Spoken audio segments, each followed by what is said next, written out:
Hello বন্ধুরা, আমার নতুন একটা ভিডিওতে তোমাদের সকলকে জানাই স্বাগত। তো বুঝতেই পারছো, এই যে লাঠি, তো এটা হচ্ছে কাটোয়া ডাঁটা, সবাই চেনে। তো আজকে করব কাটোয়া ডাঁটা দিয়ে একটা এই গরমে সুস্বাদু রেসিপি।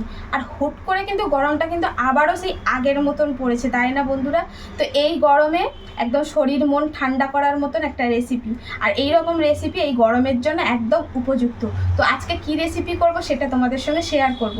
তো আজকে এই কাটোয়া ডাঁটা আলু দিয়ে, আর এই যে হাঁড়িতে যে জ্যান্ত মাছ, মানে জ্যান্ত মাছ নিয়ে যায় না হাঁড়িতে, সেই জ্যান্ত মাছ কিন্তু আজকে একটা রুই মাছ কিনেছি। তো এই দিয়েই আজকে রেসিপিটা হবে। তো ফুল রেসিপিটা দেখতে হলে পুরো ভিডিওটা দেখতে থাকুন। তো প্রথমেই কাটোয়া ডাঁটাগুলো একদম সুন্দর করে পরিষ্কার করে এই যেরকম চৌকো চৌকো করে কেটে নেব।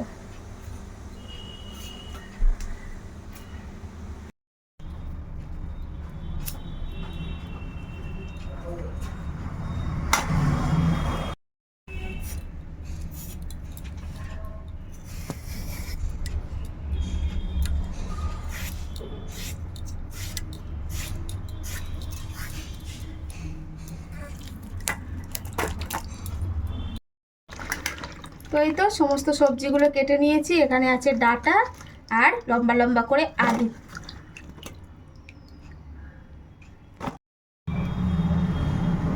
তো এখন এই মাছের মধ্যে লবণ দিয়ে দেব পরিমাণ মতো, আর দিয়ে দেব হলুদ। তো এখন এটাকে ভালো করে মেখে নেব।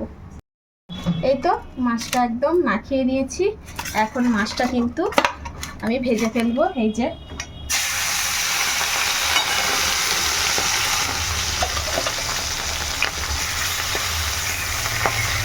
তো মাছটা আমি কিন্তু এখানে ভেজে নিচ্ছি একদম। আর মাছ আমি সবসময় কিন্তু একটু কড়া করেই ভাজি, না হলে মাছ কিন্তু আমার খেতে ভালো লাগে না। এবারে যাদের হালকা ভাজা পছন্দ তারা হালকা ভেজে নিতে পারো। আর মাছটা কিন্তু আমি সরিষার তেলেই ভাজছি। এই তো মাছগুলো সব ভাজা হয়ে গেছে লাল লাল করে।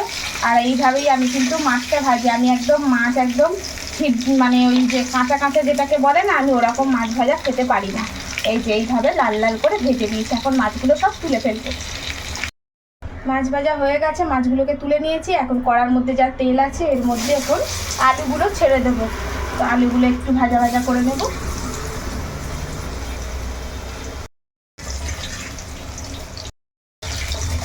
এই তো আলুগুলো ভাজা হয়ে গেছে। এখন এর মধ্যে দিয়ে দেব কুচিয়ে রাখা একটা পেঁয়াজ, আর দিয়ে দেব কাঁচা লঙ্কা। তো এখন এটা একসঙ্গে আরেকটু ভাজা ভাজা করে নেব। আলু আর পেঁয়াজ ভাজা ভাজা হয়ে গেছে। এখন এর মধ্যে দিয়ে দেবো কাটোয়া ডাঁটাটা। তো কাটোয়া ডাঁটাটা দিয়ে আবার একটু কষিয়ে নেব। এই তো সমস্ত সবজি ভালো করে কষিয়ে ফেলেছি। এখন এর মধ্যে দিয়ে দেব একটা টমেটো। এই টমেটো দিয়ে আবার একটু নাড়াচাড়া করে নেব। এই তো সমস্ত সবজি আর মশলা, মানে সমস্ত সবজিগুলো কষানো হয়ে গেছে। এখন কিন্তু এর মধ্যে আমি মশলাগুলো অ্যাড করব। তো প্রথমে এর মধ্যে দিয়ে দেব হলুদ গুঁড়ি। তো এখানে আমি 1 চামচ মতন হলুদ গুঁড়ি দিলাম। এখন এর মধ্যে দিয়ে দেব স্বাদ মতন লবণ। একটু নাড়াচাড়া করে নেব। এখন এর মধ্যে আদা আর জিরেটা বেটে রেখেছিলাম, এটাকে দিয়ে দেব। এটা দেওয়ার পরে এইবারে এটাকে বেশ ভালো করে একটু কষিয়ে দেবো, যাতে করে কাঁচা গন্ধটা এর থেকে চলে যায়। এই তো মশলা সবজি একসঙ্গে কষানো হয়ে গেছে। এখন কিন্তু এর মধ্যে জল দিয়ে দেব। তো আমি যেহেতু ডাঁটা আলুর ঝোল মতন করব, তাই একটু বেশি জল দিয়ে দেব। তো এই তো জলটা দিয়ে দিলাম। আর টমেটোর জন্য বেশ সুন্দর কালার এসছে। আমি কিন্তু এখানে কোনো রকম গুঁড়ো লঙ্কার ব্যবহার করিনি, এখানে শুধু কাঁচা লঙ্কারই ব্যবহার করেছি। আর টমেটোর জন্য কিন্তু কালারটা খুব সুন্দর এসছে। এখন এইবারে এটাকে সিদ্ধ হতে বসিয়ে রাখবো। আর আমি একটু ঢাকাও দিয়ে দেবো, ঢাকা দিলে না চটপট হয়ে যায়।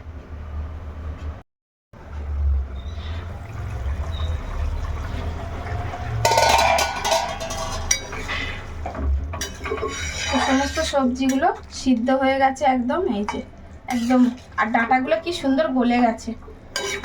তো এখন এই পর্যায়ে আমি কিন্তু এর মধ্যে মাছগুলো সব দিয়ে দেব। তো এখন মাছগুলো সব দিয়ে দিই।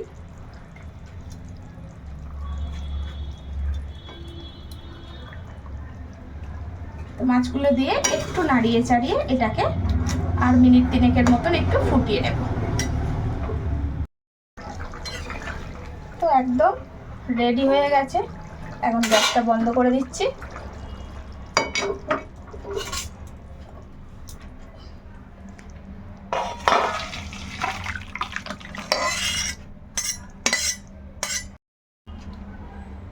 এই দুর্দান্ত গরমে একদম কাটোয়া ডাঁটা দিয়ে জ্যান্ত রুই মাছ দিয়ে একদম হালকা পাতলা ঝোল। তো এই গরমে এরকম ঝোল আর সাথে একটু গন্ধরাজ লেবু হলে আর কিছু লাগে না। শরীরটাও ঠান্ডা আর খেতেও সুস্বাদু হয়। তো বন্ধুরা, আজকে আসি, দেখা হচ্ছে নতুন কোনো ভিডিও। ততক্ষণ সবাই ভালো থেকো, আর কেমন হয়েছে সেটা কিন্তু কমেন্টের মাধ্যমে বলতে ভুলো না। টাটা।